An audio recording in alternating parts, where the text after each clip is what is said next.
비추게 하소서. 내가 원하는 한 가지 주님의 기쁨이 되는 것. 내가 원하는 한 가지 주님의 기쁨이 되는 것. 겸손히 내 마음 드립니다. 나의 모든 것 받으소서. 나의 맘 깨끗이 씻어주사 주의 길로 행하게 하소서. 내가 원하는 한 가지 주님의 기쁨이 되는 것. 내가 원하는 한 가지 주님의 기쁨이 되는 것.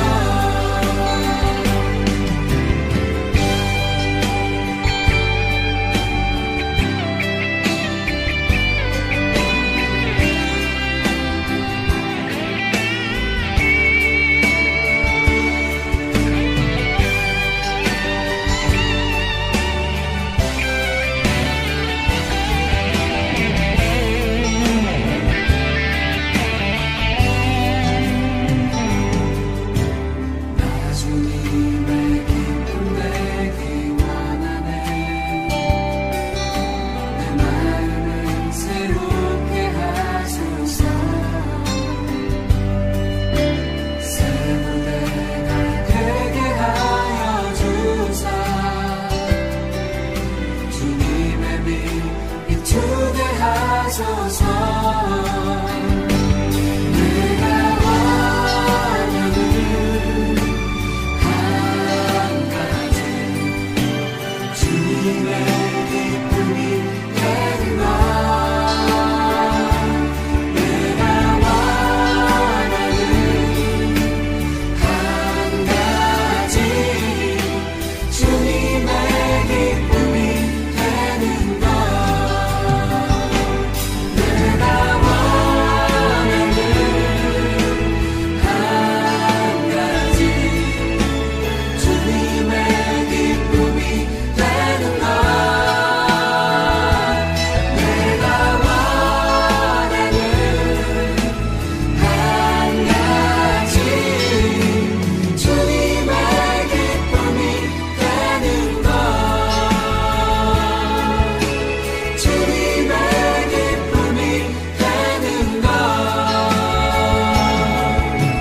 주님의 기쁨이 되는 것.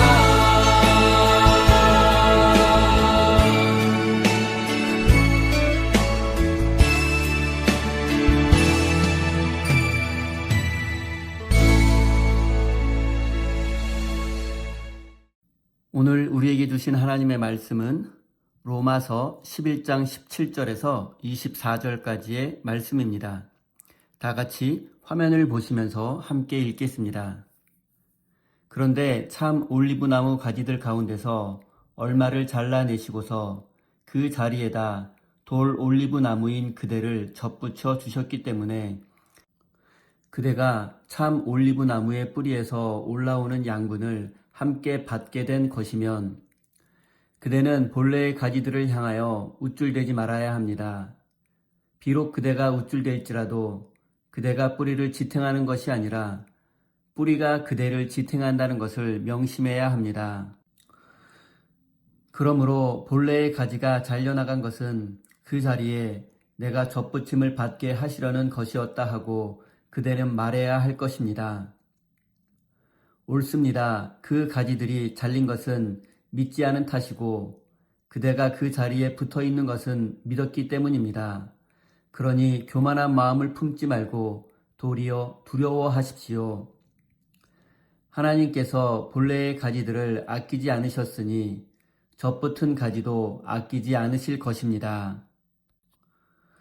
그러므로 하나님의 인자하심과 준엄하심을 생각해 보십시오. 하나님은 넘어진 사람들에게 준엄하십니다. 그러나 그대가 하나님의 인자하심에 머물러 있으면 하나님이 그대에게 인자하게 대하실 것입니다. 그렇지 않으면 그대도 잘릴 것입니다. 그러나 믿지 않았던 탓으로 잘려나갔던 가지들이 믿게 되면 그 가지들도 젖붙임을 받게 될 것입니다. 하나님께서는 그들을 다시 젖붙이실 수 있습니다. 그대가 본래의 돌 올리브 나무에서 잘려서 그 본성을 거슬러 참 올리브 나무에 젖붙임을 받았다면 본래 붙어있던 이 가지들이 제 나무에 다시 젖붙임을 받는 것이야 얼마나 더 쉬운 일이겠습니까? 아멘. 하나님께서 이 말씀을 통하여 우리에게 은혜 주시기를 원합니다. 하나님의 크신 사랑과 은총이 여러분의 삶에 함께 하시기를 빕니다. 오늘은 상처가 상처를 만날 때 젖붙임의 신비와 환대의 영성이라는 제목으로 함께 하나님의 말씀을 나누겠습니다. 유타주에는 피시 레이크라는 유명한 국립공원이 있습니다. 이곳에는 판도라고 불리는 유명한 사시나무 숲이 있습니다. 이곳의 사시나무는 약 47,000그루이며 울창한 숲을 이루고 있습니다. 그런데 과학자들의 조사 결과 놀라운 사실이 밝혀졌습니다. 이 수만 그루의 나무가 사실은 땅 밑에 거대한 하나의 뿌리로 서로 연결되어 생명을 유지하고 있다는 사실입니다. 그러니까 판도숲의 47,000여 그루의 나무는 사실 과학적으로는 나무 한 그루라고 말할 수도 있습니다. 그리고 이 거대한 나무가 오랜 세월 동안 가뭄과 산불을 견디며 살아남을 수 있었던 이유도 땅 밑에서 서로의 생명을 지탱해온 거대한 뿌리에 있었습니다. 이 판도숲은 현대사회가 그토록 강조하는 개인주의와 각자 도생의 논리를 비웃기라도 하듯 수만 년 동안 하나의 생명체로 존재해 왔습니다. 우리는 이 신비로운 숲을 통해 현대인의 잃어버린 연결의 신비를 다시금 생각해 보게 됩니다. 승자 독식의 경쟁 사회는 우리에게 옆 사람을 밟고 올라가야 한다고 말하지만 판도숲의 지혜는 다릅니다. 어느 한 나무가 병들거나 수분이 부족하면 건강한 나무들이 뿌리를 통해 영양분을 공유해 줍니다.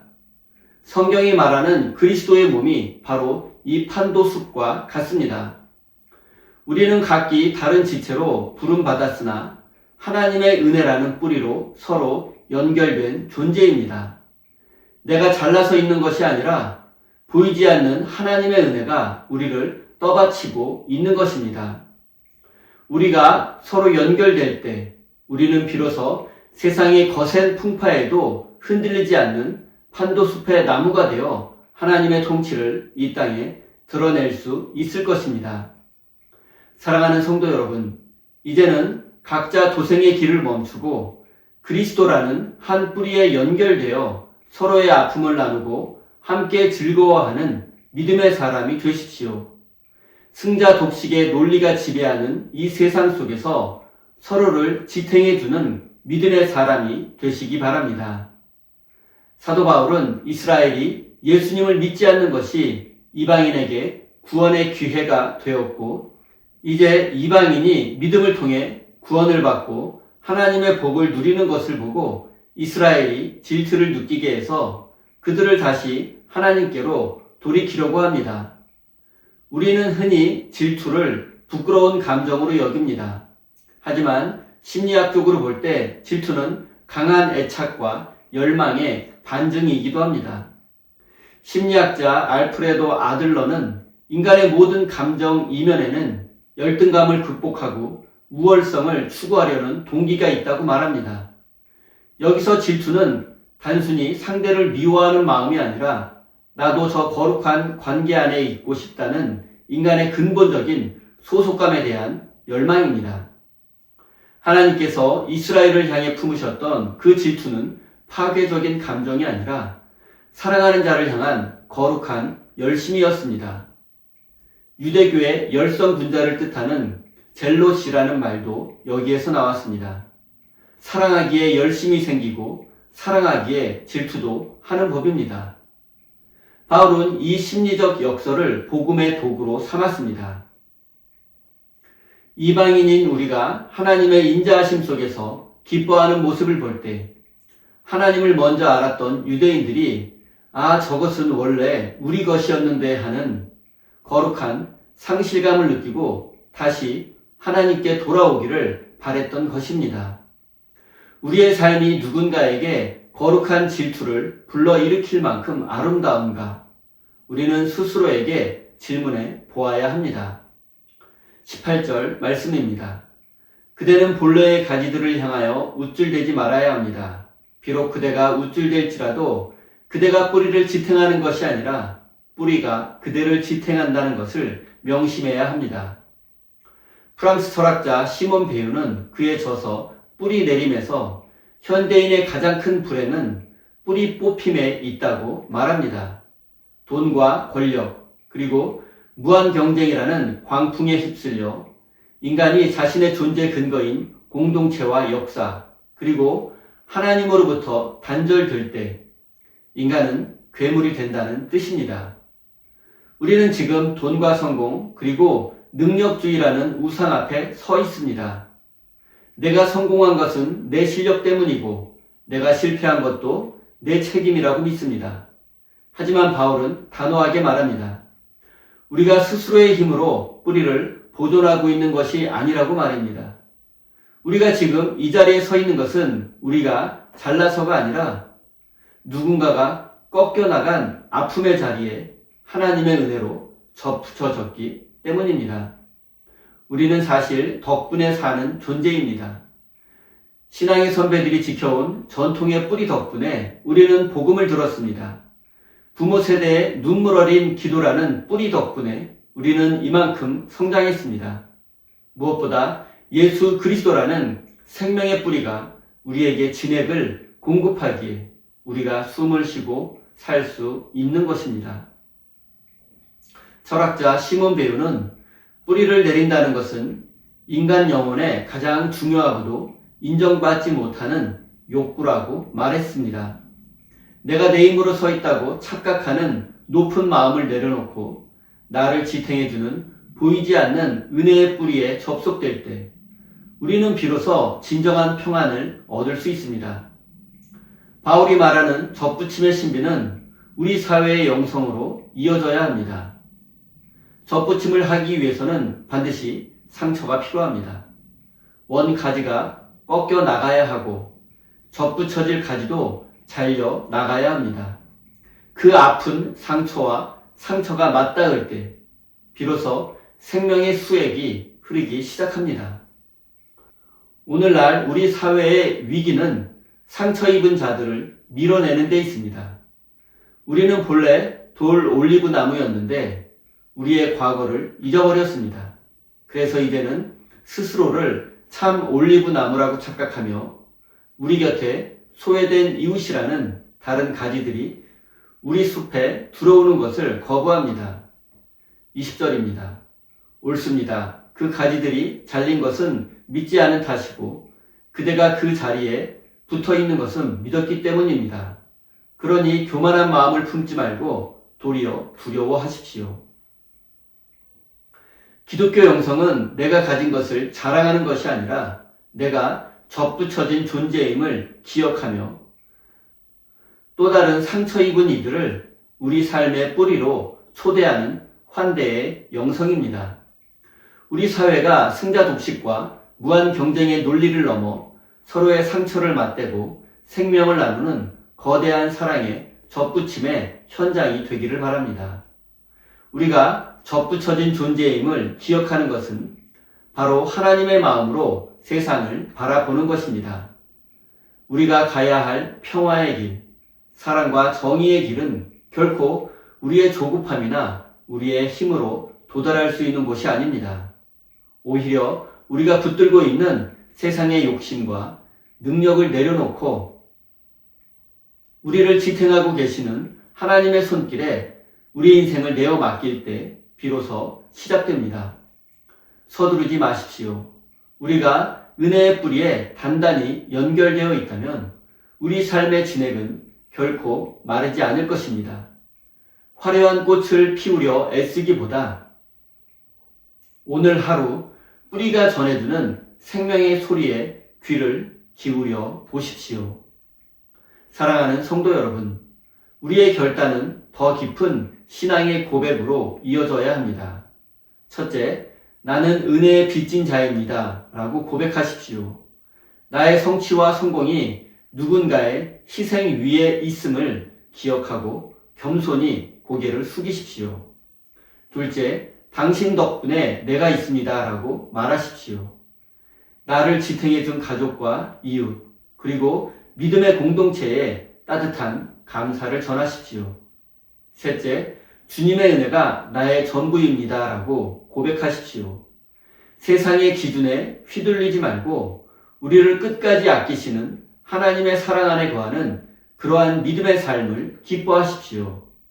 사랑하는 우리 세임교회 성도 여러분, 인생은 내가 주인공이 되어 달려가는 경주가 아니라 위대한 농부이신 하나님의 손길에 길들여가는 과정입니다.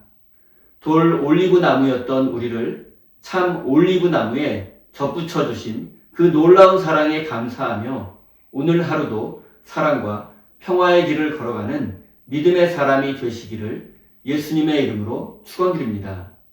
우리 다 함께 주신 말씀 가슴에 새기며 기도의 자리로 나아가겠습니다.